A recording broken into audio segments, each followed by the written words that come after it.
Assalomu alaykum. Bu videoda sizga jonli dars takvimi, akademik takvim va sinov sorumluluk unitelari haqida tushuntirib o'tamiz. Birinchi bo'lib, e-kampus tizimiga kirib olamiz.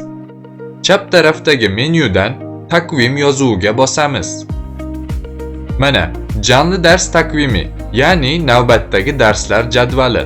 Masalan, ilk darsimiz 11 Kasım 11 noyabr soat 17:00 da deyilgan.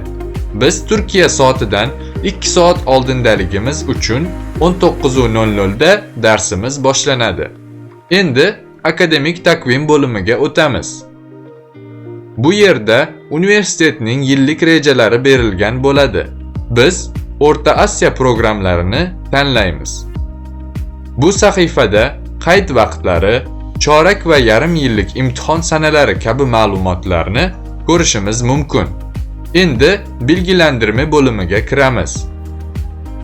Bu sahifada sinov sorumluluk unitelari qismi bo'lib, unga kirganingizda imtihonlarda chiqadigan mavzularni ko'rishingiz va shunga qarab imtihonga tayyorlanishingiz mumkin.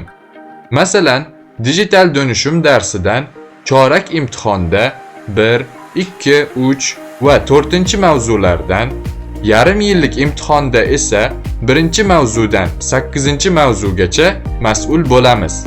Shu bilan birga yoz okulu, ya'ni qo'shimcha yozgi o'qishda bo'ladigan imtihon mavzulari ham ko'rsatib o'tilgan.